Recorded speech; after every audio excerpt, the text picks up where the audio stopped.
Allot மணி சேனலுக்கு வருக வருக. நான் செபி ரெஜிஸ்டர்டு ஃபினான்ஷியல் அட்வைசர் கிடையாதுங்க. நான் எஜுகேஷனல் பர்பஸுக்காக என்னுடைய பர்சனல் எக்ஸ்பீரியன்ஸை நான் ஒரு 20 வருஷமாக மார்க்கெட்டில் இருக்கேன். அதை தான் உங்கள்கிட்ட ஷேர் பண்ணுறேன். நீங்கள் எந்த முடிவு எடுக்கிறதா இருந்தாலும் உங்கள் நிதி ஆலோசகரை அணுகி அதுக்கப்புறம் பணத்தை போடுறதை பற்றி முடிவு பண்ணுங்கள். நன்றி. அலாட் மணி சேனலுக்கு வருக வருக. இந்த சேனலுக்கு இன்னும் நீங்கள் சப்ஸ்கிரைப் பண்ணலைன்னா தயவு செஞ்சு சப்ஸ்கிரைப் பண்ணிக்கோங்க. பெல் பட்டனையும் கிளிக் பண்ணிக்கோங்க.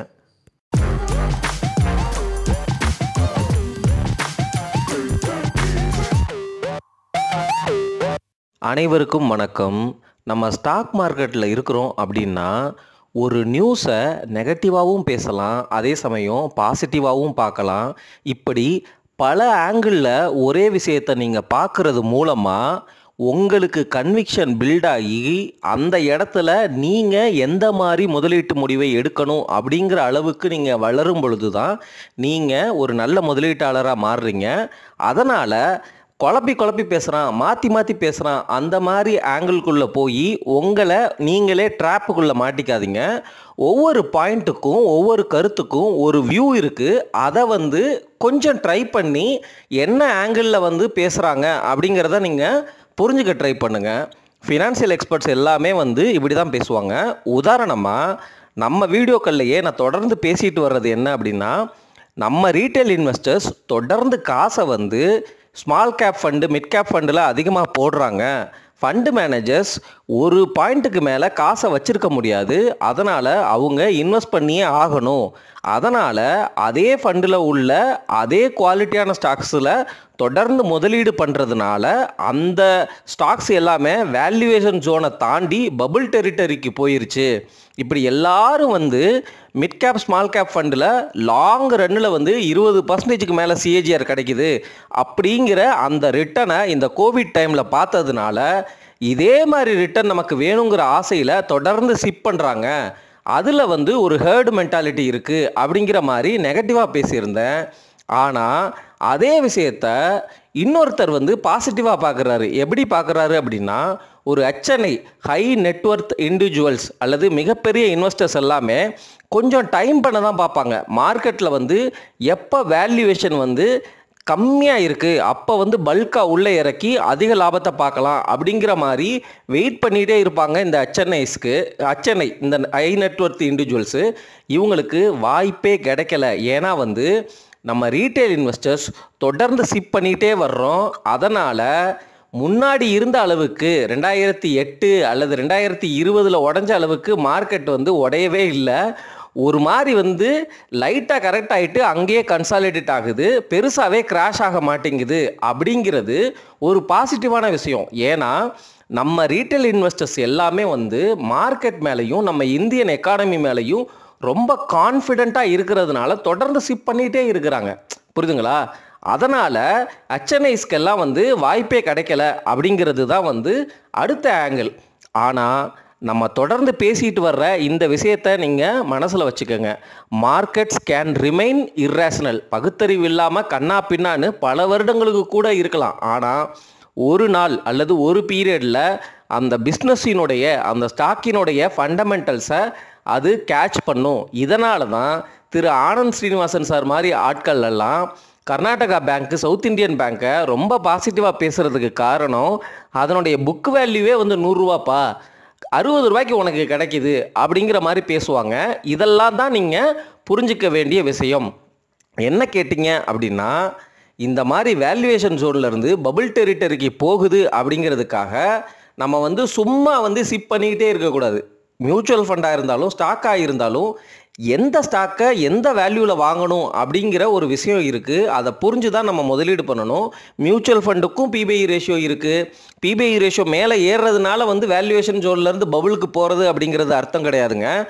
EPS growth ஆச்சு அப்படின்னா அதாவது அந்த மியூச்சுவல் ஃபண்டில் உள்ள எல்லா கம்பெனிஸும் நல்லா பெர்ஃபார்ம் பண்ணுறாங்க அப்படிங்கிற பட்சத்தில் PE எக்ஸ்பேண்ட் ஆகும். அந்த ஃபேஸில் இருந்துட்டா ஓகே. ஆனால் நம்மளுடைய கார்ப்பரேட் ஏர்னிங்ஸ் எல்லாமே ஒரு மாதிரி மிக்ஸ்டாக இருக்குது, GDPயும் ஒரு மாதிரி மிக்ஸ்டாக இருக்குது. ஆனால் ஸ்மால் கேப் ஃபண்டினுடைய PBI ரேஷியோ மட்டும் ஜாஸ்தியாக இருக்குது. அதனால தான் நம்ம பபுள் அப்படிங்கிற மாதிரி பேசுகிறோம். இந்த வீடியோ பதிவு ரொம்ப ரொம்ப முக்கியமான வீடியோ பதிவு. நிறைய விஷயங்கள் பேச போகிறேன், தொடர்ந்து கேளுங்க. குயிக்கான 3 டிப்ஸை உங்ககிட்ட சொல்ல போகிறேங்க. மொதல் விஷயம், கன்ஃபர்மேஷன் பயாஸ். அதாவது நீங்கள் ஒரு ஸ்டாக்கை வாங்கி உங்கள் போர்ட்ஃபோலியோக்குள்ளே உள்ளே வச்சிட்டீங்க அப்படின்னா அந்த ஸ்டாக்கை பற்றிய குட் நியூஸு யாரெல்லாம் பாசிட்டிவாக பேசுகிறாங்களோ அவங்களுடைய வீடியோஸை பார்க்குறது, பாசிட்டிவாக எங்கே நியூஸ் இருக்கோ அதை மட்டும் படிக்கிறது அப்படின்னு சொல்லிகிட்டே இருப்போம். இது நம்மளுக்குள்ள சைக்கலாஜிக்கலாக வயரான ஒரு விஷயம். அதனால் இந்த கன்ஃபர்மேஷன் பயாஸ்லேருந்து நீங்கள் மீளணும். அதாவது நெகட்டிவாக பேசுகிறவங்க வியூவையும் கேட்டு அலசி ஆராய்ஞ்சு நியூட்ரலாக முடிவெடுங்க. ஆனால் ரீட்டைல் இன்வெஸ்டர்ஸ் நம்ம எல்லாருமே ஒரு ஸ்டாக்கை வாங்கிட்டோம் அப்படின்னா நம்ம வாங்கின ஸ்டாக்கு ரொம்ப நல்ல ஸ்டாக்கு, நல்லா தான் பண்ணும் அப்படின்னு தேடி தேடி நல்ல நியூஸாக போய் படிக்காதீங்க. அது கன்ஃபர்மேஷன் பயாஸு. இந்த இடத்துல நம்மளை நாமே நஷ்டப்படுத்திக்கிறோம், நம்மளுடைய ஈகோவே நம்மளை கொள்ளுது அப்படிங்கிறது தான் அர்த்தம். இந்த கன்ஃபர்மேஷன் பயாஸு நான் பார்த்த வரைக்கும் நம்ம சேனல்லையே நிறையா பேர்கிட்ட இருக்குது, இன்க்ளூடிங் மை செல்ஃபு. அதனால் நம்ம இந்த கன்ஃபர்மேஷன் பயாஸை மாற்றிக்கொள்ள வேண்டும். அதுக்காக நெகட்டிவாக பேசுகிறத கேட்டு விற்கணும், பாசிட்டிவாக பேசுகிறத கேட்டு வாங்கணும் அப்படின்னு சிம்பிளாக முடிவெடுக்காதீங்க. இது ஒரு ஹோலிஸ்டிக்கான வியூ. இந்த ஹோலிஸ்டிக்கு அப்படிங்கிறதுக்கு இந்த வார்த்தைக்கு அர்த்தம் உங்களுக்கு புரியுதுங்களா? பாசிட்டிவ், நெகட்டிவ், ஃபண்டமெண்டல்ஸு, அதுக்கப்புறம் ஃபினான்ஷியல் எக்ஸ்பர்ட்ஸ் என்ன சொல்கிறாங்க, நீங்கள் உங்களுடைய ரிசர்ச்சில் கண்டுபிடிக்கிற விஷயம், இது எல்லாத்தையும் அலசி ஆராய்ச்சி முடிவெடுக்கிறது தான் ஹோலிஸ்டிக் வியூ. அந்த மாதிரி பண்ணுங்கள். இதுதான் போனஸ் டிப். ரெண்டாவது போனஸ் டிப்பு, உங்களுக்கு எப்போ ஸ்டாக்கை விற்கலாம் அப்படின்னு தொடர்ந்து என்கிட்ட கேட்டிருக்கிறீங்க. அதுக்கு பதிலாக உங்களுடைய கோல் மீட் ஆயிடுச்சு, அல்லது நீங்கள் ரிட்டையர் ஆக போகிறீங்க, உங்களுக்கு காசு இன்னும் 3 வருஷத்தில் தேவைப்படுது அப்படின்னா நல்ல மார்க்கெட், அதாவது புல் ஃபேஸில் இருக்கும் பொழுது அந்த டைமில் விற்றுக்கிட்டு அந்த காசை டெப்ட்டுக்கு மூவ் பண்ணுறது, அல்லது உங்களுக்கு கோலுக்கு தேவையான பணம் வந்துருச்சு, புல் மார்க்கெட்டில் இருக்கிறீங்க அப்படின்னா கவலைப்படாமல் நீங்கள் விற்கிறது, அல்லது வேல்யூவேஷன் ரொம்ப எலிவேட்டடாக இருக்குது, யூஃபோரியாவில் மார்க்கெட் இருக்குது. அதாவது யூஃபோரியாங்கிறது கண்ணா பின்னான்னு பிச்சுக்கிட்டு மார்க்கெட் விலை ஏறிக்கிட்டே இருக்கும், அதனுடைய ஃபண்டமெண்டல்ஸுக்கும் விலைக்கும் சம்மந்தமே இருக்காது. மார்க்கெட்டில் சென்டிமெண்ட் பயங்கரமாக இருக்கும், ஆர்பிஐ ரேட்டை லோவாக வச்சுருப்பாங்க, மக்கள் கையில் காசு பயங்கரமாக இருக்கும், எல்லாரும் முதலீடு பண்ணணும்னு சொல்லிட்டு ஸ்டாக் மார்க்கெட்டில் காசை கொட்டுவாங்க. இன்ஃபேக்ட் நீங்கள் பொட்டிக்கடை போடுறவர் கூட இந்த ஸ்டாக் வாங்கினியா அப்படிங்கிற மாதிரிலாம் பேசுவார். அந்த சமயம்தான் யூஃபோரியா சமயம். அந்த சமயத்தில் நம்ம ஸ்டாக் மார்க்கெட்டில் இருந்து ஸ்டாக்கை விற்றுட்டு ரீபேலன்ஸ் பண்ணலாம். எந்த அசட் கிளாஸில் உங்களுக்கு சீப்பான வேல்யூவேஷன், நல்ல வேல்யூ கிடைக்குதோ அங்கே ரீபேலன்ஸ் பண்ணலாம். இது ரெண்டுமே நான் ஆல்ரெடி பேசிட்டேன்.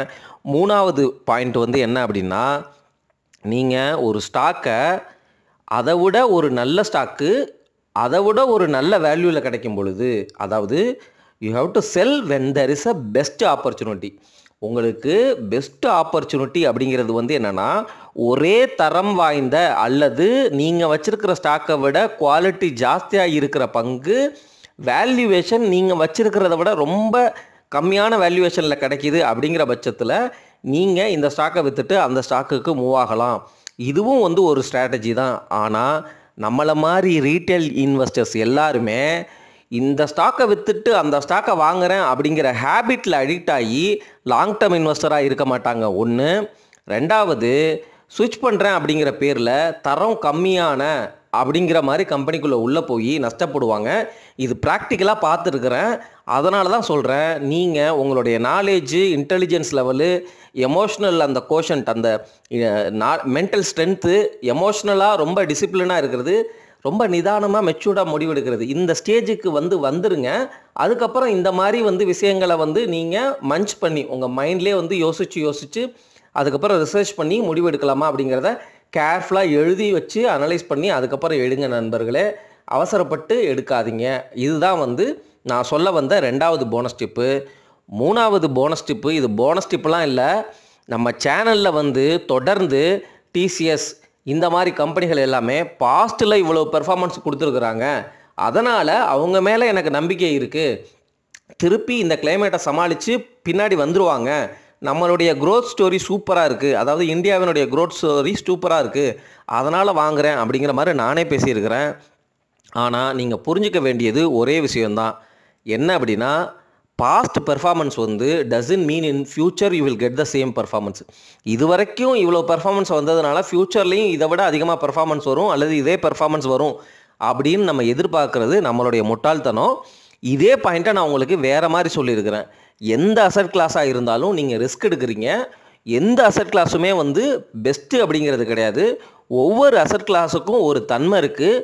சேஃப்டி கொஞ்சம் அதிகமாக இருக்கலாம், ரிஸ்க்கு கம்மியாக இருக்கலாம், குவாலிட்டி கொஞ்சம் ஜாஸ்தியாக இருக்கலாம், குவாலிட்டி கம்மியாக இருக்கலாம், வேல்யூவேஷன் வந்து அதிகமாக இருக்கலாம் அல்லது சீப்பாக இருக்கலாம், மார்க்கெட் சென்டிமெண்ட் அதாவது டிமாண்ட் ஹையாக இருக்கலாம், டிமாண்ட் லோவாக இருக்கலாம். உங்களுக்கு அசட் அலோகேஷன், உங்களுடைய ரிஸ்க் டாலரன்ஸ், உங்களுடைய ரிஸ்க் ப்ரொஃபைல், அதாவது நீங்கள் ஃபினான்சியலாக எந்த சூழ்நிலையில் இருக்கிறீங்க, உங்களுடைய தூக்கம், அதாவது உங்களுக்கு வந்து ஸ்டாக் மார்க்கெட்டில் வாங்கிட்டு காசு குறைஞ்சிச்சுன்னா தூக்கம் வராதுன்னா நீங்கள் ஸ்டாக் மார்க்கெட்டில் நீங்கள் வந்து இன்வெஸ்ட் பண்ணக்கூடாது, டைரக்ட் ஸ்டாக் வாங்கக்கூடாது, இண்டெக்ஸில் கொஞ்சம் கொஞ்சமாக வலிக்காத அளவுக்கு ஷிஃப்ட் பண்ணணும். ஸோ இந்த மாதிரி உங்களுடைய பர்சனாலிட்டியும் வந்து மேட்டர். நீங்கள் வாழ்க்கையில் எந்த ஸ்டேஜில் இருக்கிறீங்க, எவ்வளவு ஃபினான்ஷியல் கமிட்மெண்ட் இருக்குது, இது எல்லாமே எழுதி வச்சுட்டு நம்ம வீடியோக்களில் போடுற பாயிண்ட்ஸ் எல்லாத்தையுமே நீங்கள் வந்து கிராப் பண்ணீங்க அப்படின்னா, அதாவது கேட்டுக்கிட்டீங்க அப்படின்னா உங்களை அறியாமலே நீங்கள் சரியான முதலீட்டு முடிவை எடுப்பீங்க நண்பர்களே. தயவு செஞ்சு கொஞ்சம் வந்து எழுதி வச்சுக்கோங்க. கொஞ்சம் வந்து எழுதி வச்சதை வந்து ஒரு ப்ராசஸாக நீங்களே ஃபார்ம் பண்ணிவிட்டு அதுக்கப்புறம் முதலீட்டு முடிவு எடுங்க.